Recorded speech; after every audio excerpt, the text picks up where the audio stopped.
She paid for a veteran's meal out of her own tips. Her manager fired her on the spot in front of a packed cafe. But what no one saw coming was who walked in next and why. The chatter in the room came to an instant halt. At Briarwood Diner, a humble little eatery tucked between a dry cleaner and a hardware store in Helena, Montana, 11:15 a.m. was when the lunch madness always hit. Cups clinked louder, the receipt printer whirred non-stop, and the waiting line snaked past the front windows.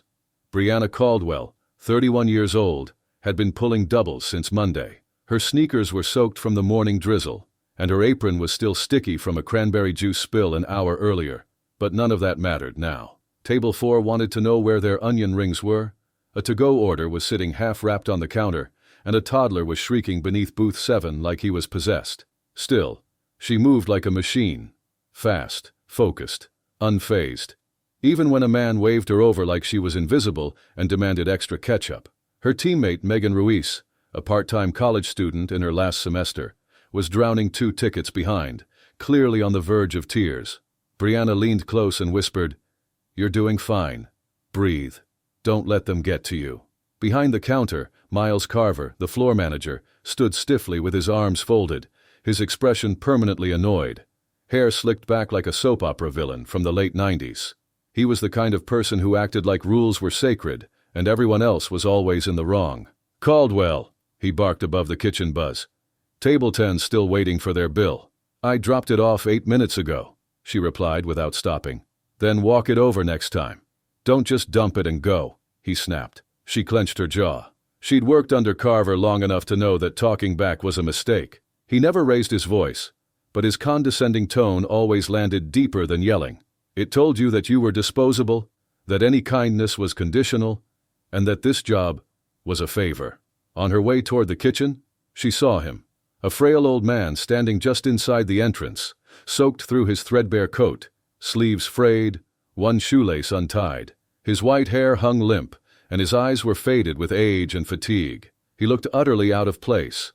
Nobody else noticed, everyone too absorbed in phones, coffee, or split checks. Carver didn't notice either. He was too busy lecturing the cook about overcooked bacon. Brianna slid the next ticket into the kitchen window, then made her way toward the man near the door. "Sir?" she asked gently. "Are you all right?" He blinked a few times, as if her voice had just pierced through the fog in his head. "I think I was supposed to meet someone here," he said slowly, voice rasping like sandpaper. Around his neck, barely visible beneath his coat, hung a worn military dog tag. She caught sight of an aged patch on his jacket sleeve. It looked like it could have been from the Vietnam era, maybe even earlier. "You feel like having something warm?" she asked. He tried to smile. "I wouldn't mind." Brianna knew the diner policy by heart. Strictly no freebies, no exceptions. Carver had even pinned a laminated sign in the break room that read, "This is a restaurant, not a charity." But rules didn't mean much when you were looking into the eyes of someone who hadn't had a hot meal in what looked like days. She helped him to a booth near the window and tucked a fleece blanket around his shoulders, one that had been forgotten in the lost and found months ago. Then she walked straight into the kitchen, quietly slipped a $10 bill from her tips into the register, and called to the line cook. "Jay, can I get a plate? Meatloaf special, extra mashed, double gravy. Throw in cornbread and green beans." Jay gave her a curious glance but didn't question it. He'd known her long enough to trust her instincts. Moments later, she returned with the plate, a glass of warm water, and a small bowl of butter. The man looked down at the tray like it was a miracle, then up at her with tear-glossed eyes. "Thank you," he whispered. "You didn't have to do that." Brianna smiled softly. "Yeah, I kinda did." But just as she turned to check on booth 7, Carver stepped out from behind the counter, his expression sharp as glass. He had seen everything, and the tension in his jaw told her what was coming. What she didn't expect was that he'd do it in front of the lunch crowd. "You want to explain what that was?" His voice cut through the restaurant noise, turning heads at nearby tables. Conversations faltered, a baby stopped crying, and someone at the coffee bar slid their phone off the table face down. "He was cold and confused," Brianna said, her voice steady. "He didn't ask for anything. I offered. I paid for it." "That's not the point," Carver snapped, stepping closer. "You know the rules. That's not how we run things here." "You planning to feed the whole block now?" Carver sneered. "Are you running a charity?" Brianna's face flushed. Not with shame, but with fury. "He's a veteran. He was hungry. I did what any decent person would have done. Carver stepped in closer, lowering his voice to that low, cutting tone she knew too well. You don't make those calls. You're not in charge here, I am. And when you break the rules, you face the consequences. She kept her voice steady. Then take it out of my paycheck. Write me up, dock my hours, whatever makes you feel in control. But don't do this in front of everyone. But Carver turned toward the customers, lifted his chin, and said loud enough for the whole room to hear, "Ladies and gentlemen, just so we're clear, this employee here decided to hand out free food today. Apparently we give away hot meals now. Just ask Brianna. She'll cover the cost for anyone else who's short." The clatter of silverware stopped. Conversations halted mid-word.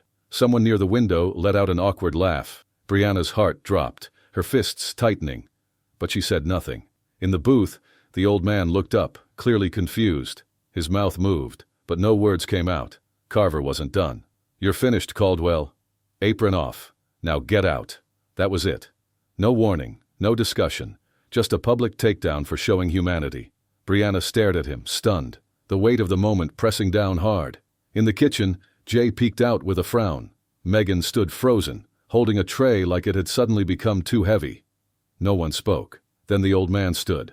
"Sir," he said, voice shaking. "She didn't do anything wrong. I didn't mean to cause trouble." Carver waved him off with a dismissive flick. "Sir, finish your food and stay out of employee matters."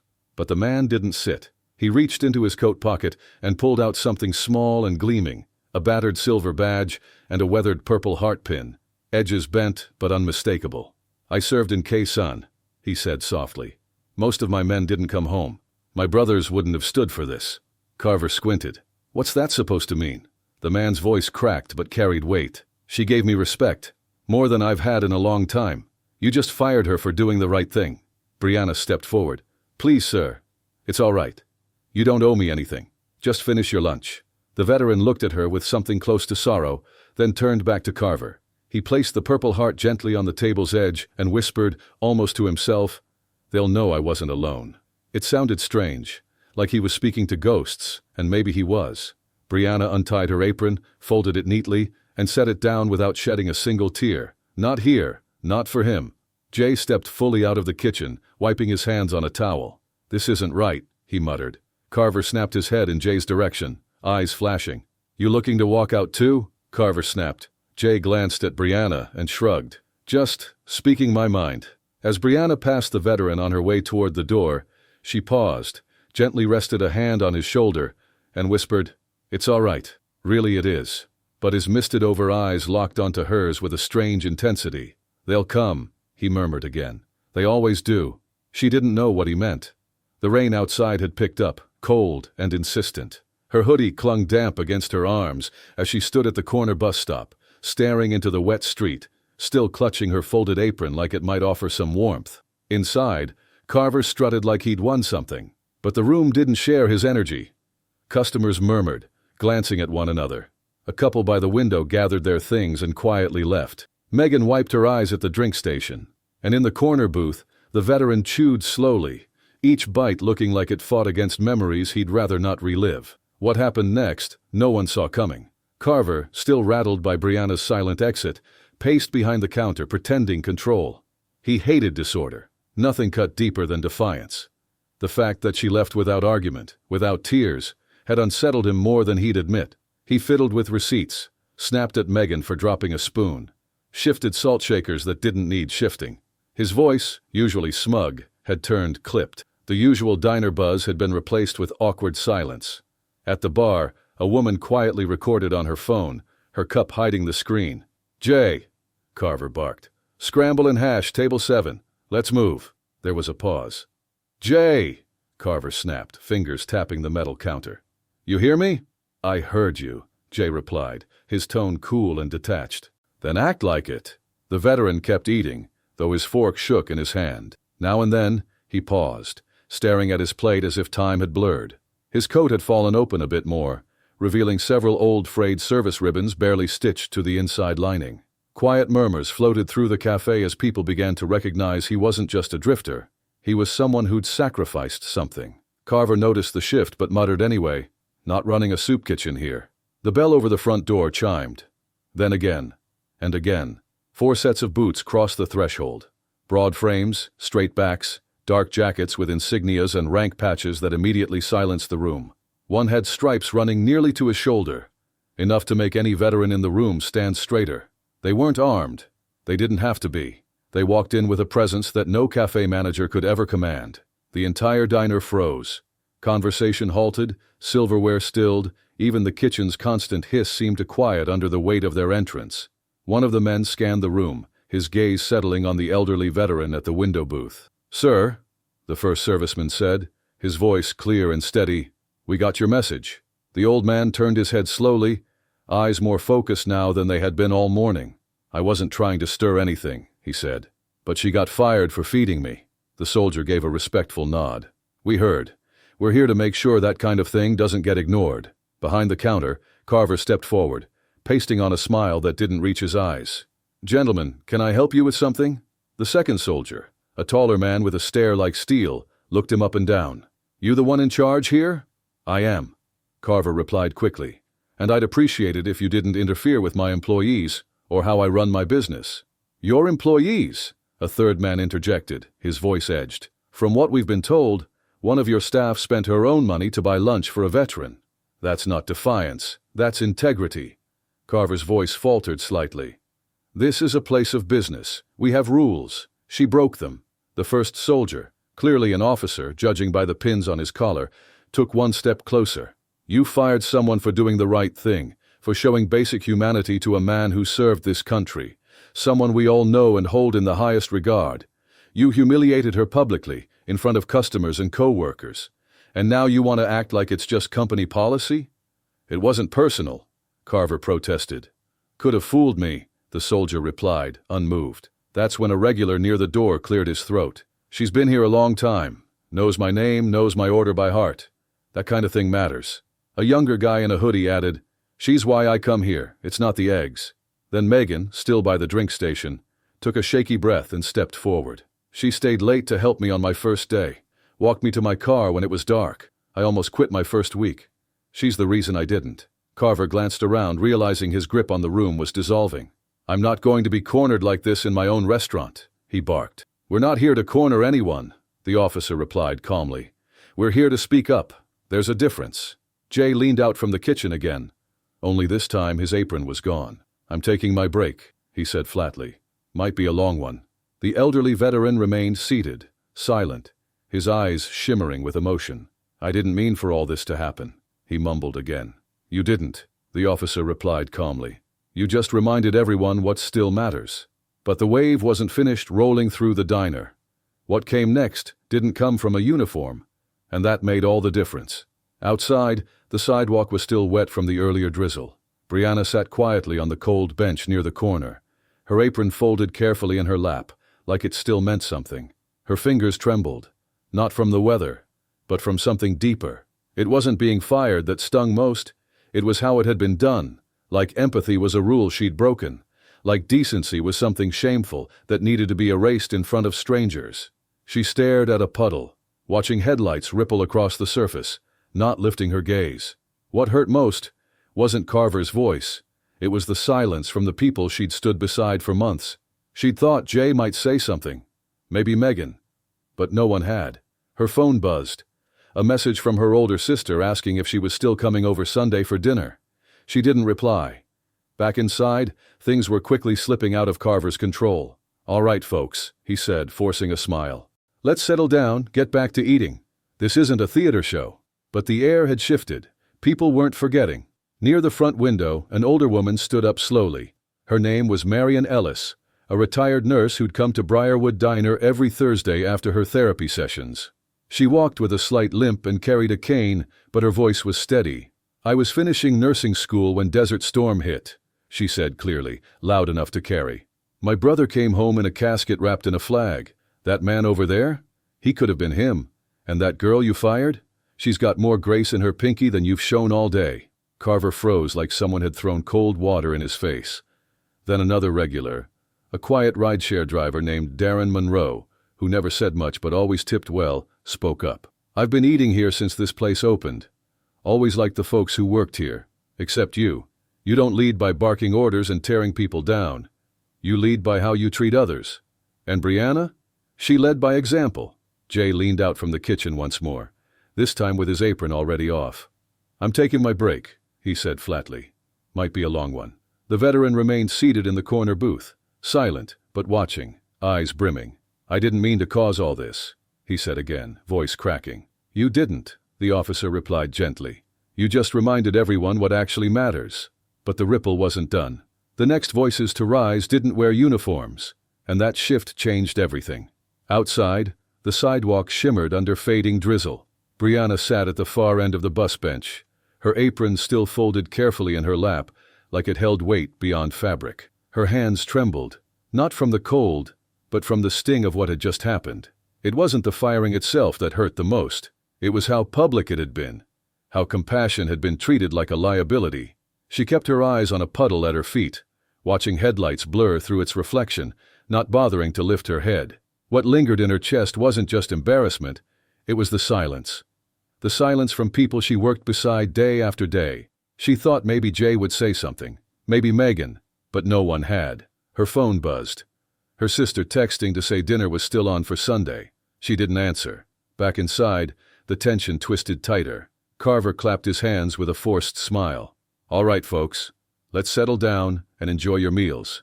The show's over, yeah? Let's not turn this place into a sideshow. But the show, if it ever was one, had already left its mark. The room had seen what it had seen, and no one was unseeing it now. From a booth near the window, a woman rose slowly. Her name was Marion Dorsey, a retired nurse who stopped in every Thursday after rehab. She used a cane, but the way she carried herself made it clear she didn't need help speaking her mind. I was still in nursing school when the Gulf War started, she said, projecting her voice. My brother didn't make it back. Came home in a box draped in stars. That man over there? She gestured toward the booth. He could have been him. And that young woman you threw out? She acted with more honor than I've seen in years. Carver's face drained of color. Then another patron stood up. Wes Holland, a rideshare driver who'd eaten there nearly every weekday since the place opened. Usually quiet, always tipping in cash. I've never had a problem with anyone here but you, he said. You don't lead a team by mocking them. You lead by showing up for them. That girl? She was the standard, not the problem. Brianna, still seated on the edge of the bench, barely registered the black SUV pulling up until it slowed right in front of the diner. She didn't recognize the vehicle, but there was something in the way it glided to a stop, purposeful, without hesitation.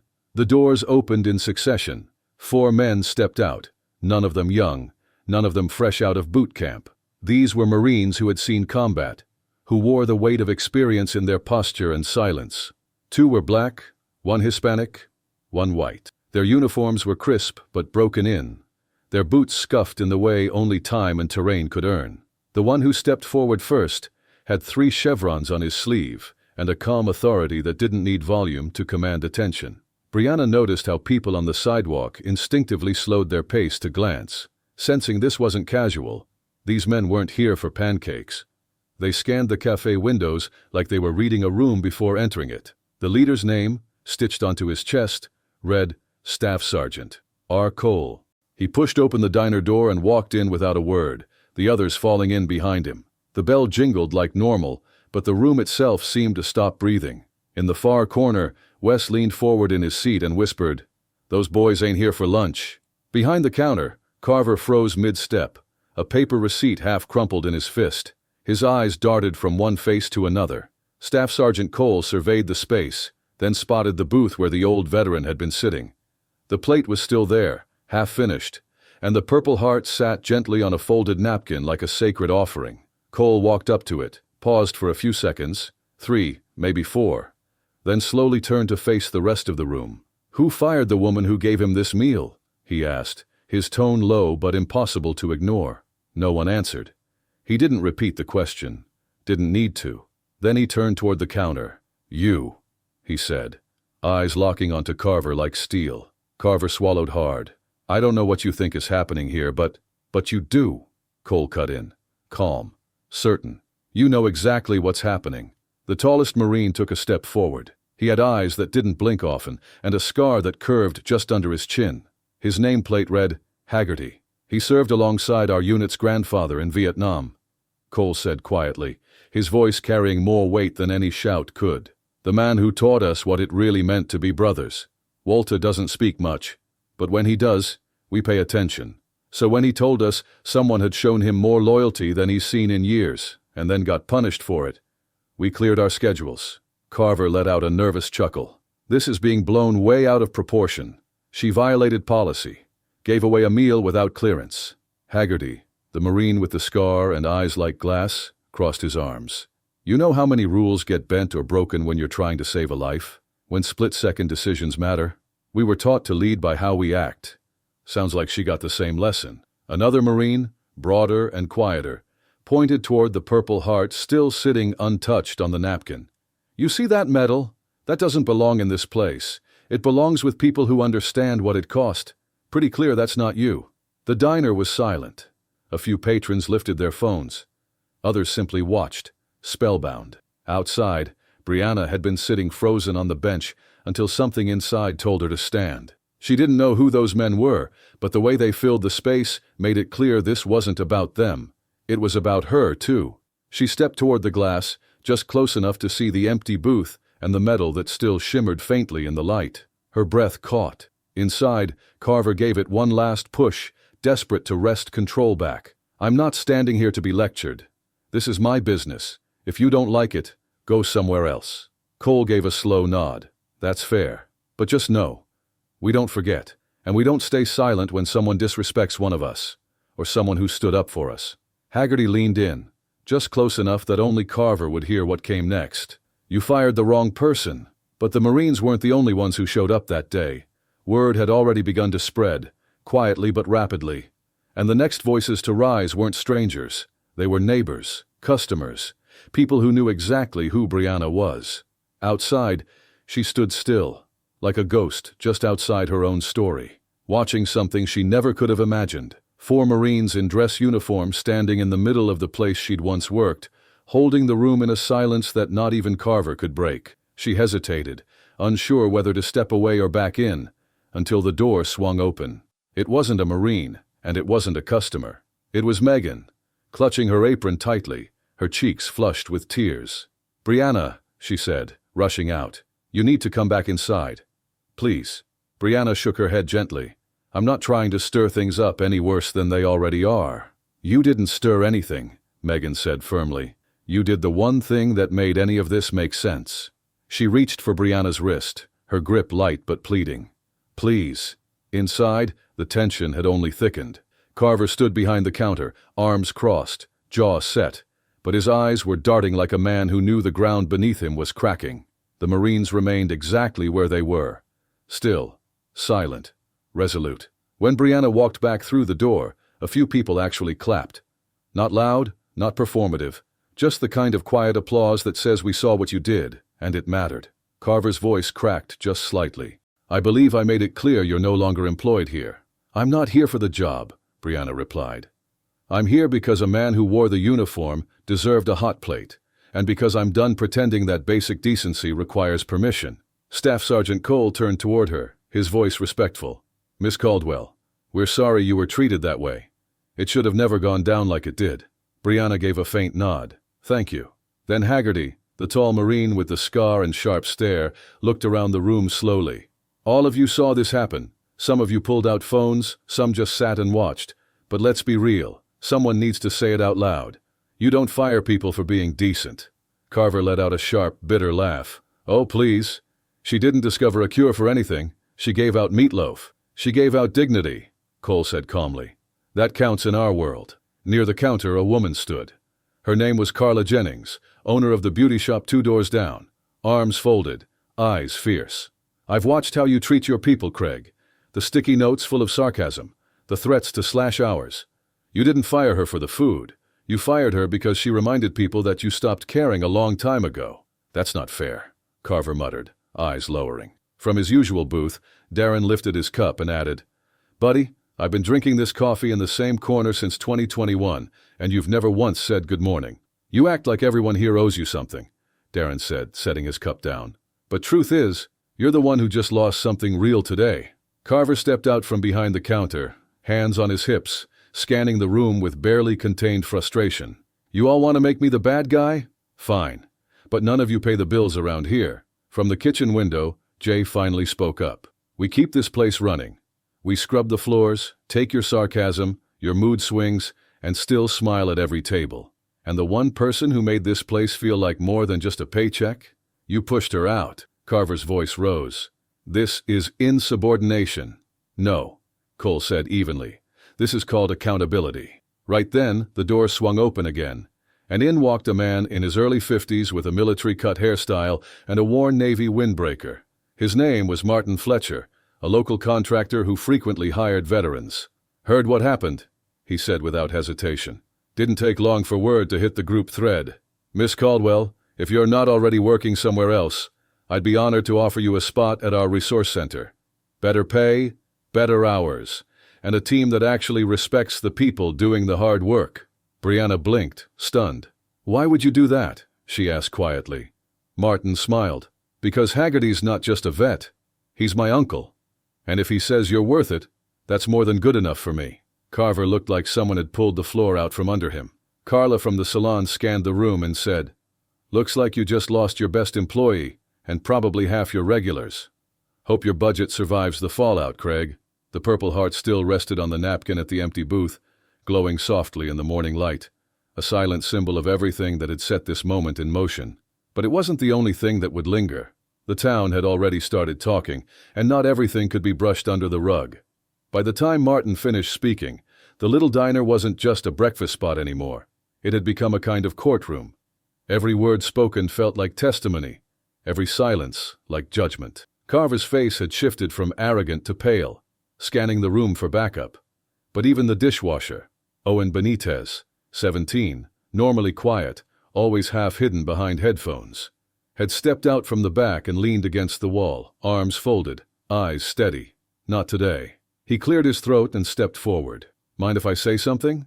Carver lifted an eyebrow. Unless it's to go scrub dishes. But Owen didn't flinch. I was in the back when she gave him that plate. I saw everything. She pulled $10 from her own tip jar. Told Jay to ring it up. She didn't sneak anything. Carver opened his mouth, but Owen kept going. And you know what else? She's the only one here who's ever asked if I needed a ride home. I live 2 buses and a half-mile walk away. No one else even knows that. The room held its breath. She got fired for something my mom would have done, he added, lowering his gaze briefly. And if that's not good enough for this place, maybe I'm not either. You quitting? Carver barked. Owen gave a slight shrug. Not sure, but I know I'm not scared of you anymore. From the booth near the front, a man who'd been silent all morning stood slowly. Lenny Monroe, a long-haul driver with a silver beard and hands shaped by the road, reached for his wallet and dropped a crisp 20 on the counter. For the vet's lunch, he said plainly, and for the server who should still be standing behind this counter. He walked out without waiting for a response. That moment sparked something. One by one, customers began rising. Some tossed bills on tables. Others simply grabbed jackets, nodding to Brianna as they passed, like she was someone they'd known all along, even if they'd only just met her. By the time the 6th person exited, Carver's voice turned hoarse. This is ridiculous. No, Megan said softly from the side. This is what happens when people stop being afraid of you. Jay finally stepped fully out of the kitchen, wiping his palms on a towel before placing his chef's knife down with quiet resolve. I'm done, he said. I've worked in a lot of kitchens. Never once had to stand by while a decent person got tossed for showing heart. Carver tried to reclaim control, voice rising with desperation. You all think I'm the villain? I built this place. I put in the hours. From the doorway, Carla answered coldly. Then it's a shame you forgot who helped keep the lights on. Brianna hadn't moved much during all of it. She stood quietly, holding her apron like it still meant something, even though it didn't anymore. Staff Sergeant Cole turned to her with quiet sincerity. We don't show up like this for just anyone. Today wasn't about a handout. It was about respect. What you did, it mattered. I didn't do it for attention, she said gently. He just looked hungry. Exactly, Haggerty added, the scar under his chin catching the light. And you gave him more than food. Then Owen approached her slowly, hands in his pockets, unsure of what to say next. I don't usually say stuff like this, Owen mumbled, shifting awkwardly. But thanks. I was having a rough day and... You reminded me people still care. Brianna gave him a small, sincere smile. Thank you, Owen. Then Megan stepped forward, biting her lip. I'm sorry I didn't speak up when he fired you. I should have said something. Brianna shook her head gently. You didn't owe me that, but I appreciate you saying it now. Outside, a small crowd had begun to gather, some curious, some concerned, and more than a few with phones already recording. Whatever had happened inside that diner wasn't staying contained. A soft-spoken woman stepped through the door holding a notepad and a press badge clipped to her jacket. Rachel Lynn, local reporter with the Helena Sentinel. Mind if I ask what happened here? She said carefully. Carver groaned, exasperated. Oh, come on. Are you kidding me? Reggie leaned back in his seat, arms crossed. Nope. It's serious now. But the real shift didn't explode inside those four walls. It came later, after sunset, when the story made its way online and strangers from across the country began to weigh in. By mid-afternoon, the phone at Briarwood Diner wouldn't stop ringing. But it wasn't for reservations or takeout. People were calling from out of town, some angry, some shocked, some just wanting to know what kind of place would punish someone for being decent. The footage Carla had taken of the Marines confronting Carver, of Brianna walking back inside with quiet strength, had already found its way into local Facebook circles, then onto X, and then into a string of military support forums. Within a few hours, it had gone viral. The comments rolled in fast. That manager should be ashamed. This woman showed more character in 5 minutes than most do in 5 years. Someone give her a better job. She deserves more than that dump. My father was a Marine.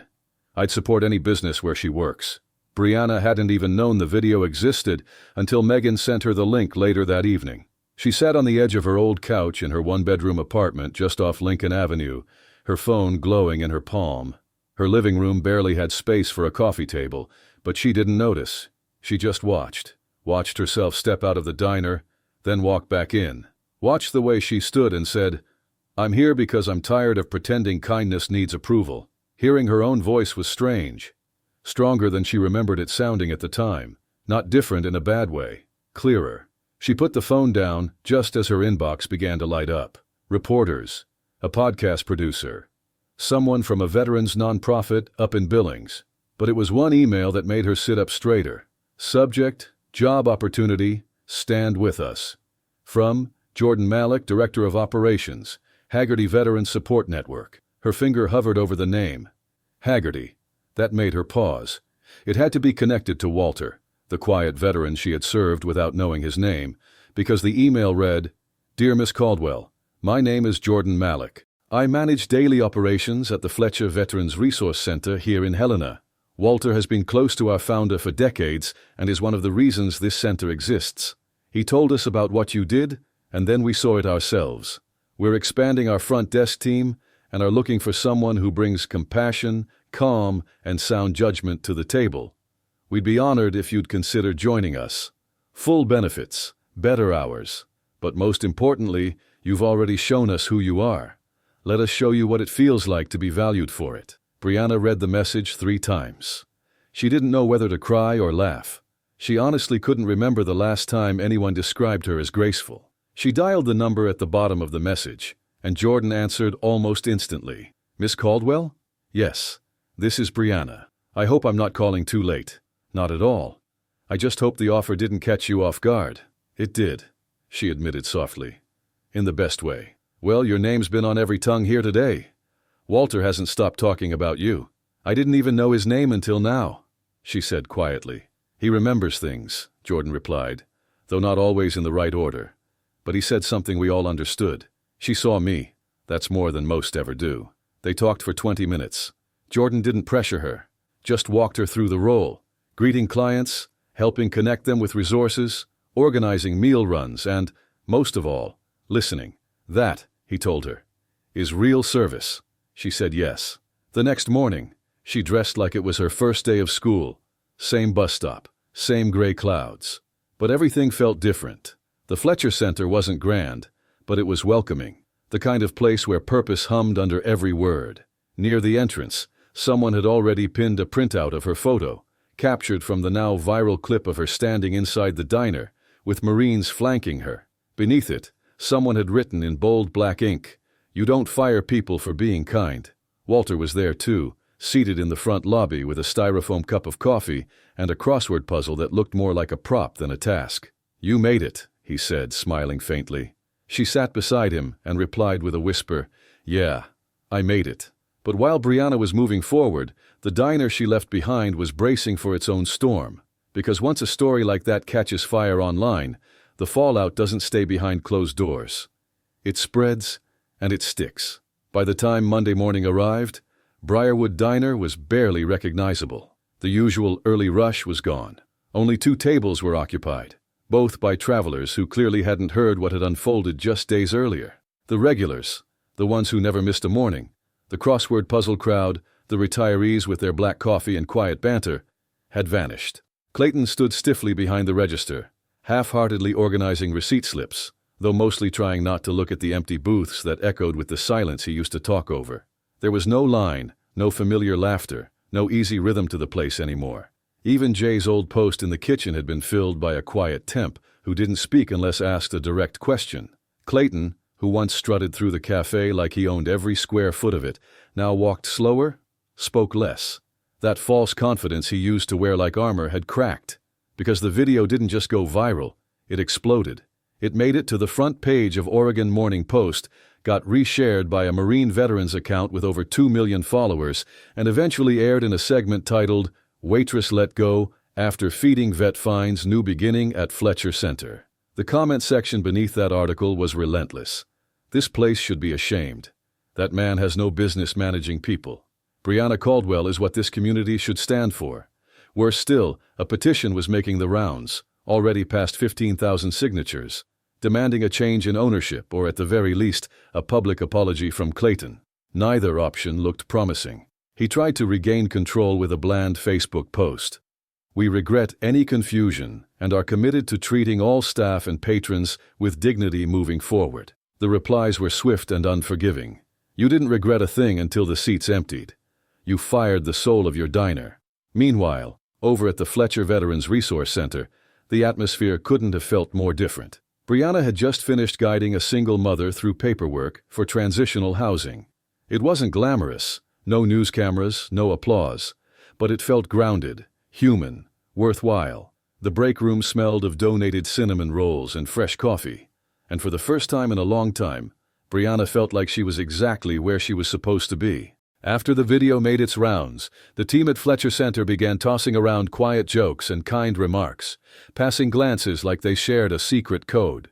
Every now and then, someone would tap Brianna lightly on the shoulder and whisper, "Saw you on the news," like it was a quiet badge of honor. But she never let it inflate her.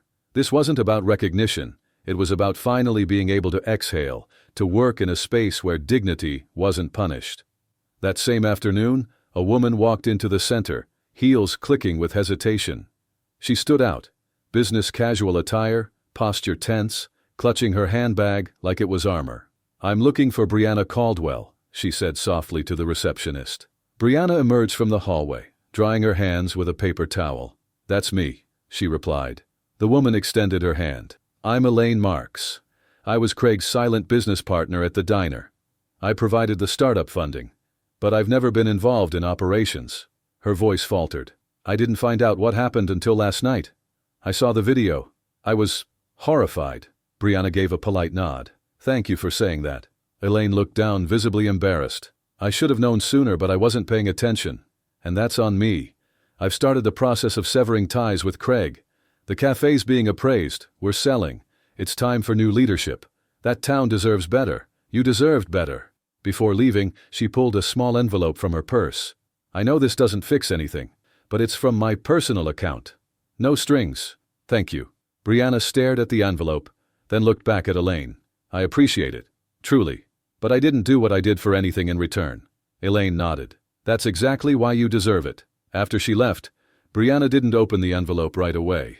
She slipped it into her bag and headed back to work, because there were people waiting, lives to support, and that's what mattered most. But as the sun dipped, and the halls of the Fletcher Center dimmed into a hush near closing time, there was one truth she finally allowed herself to say, one she'd been holding close all along. The reception area had gone still, with only the occasional rustle of papers and the soft clicks of the printer breaking the hush.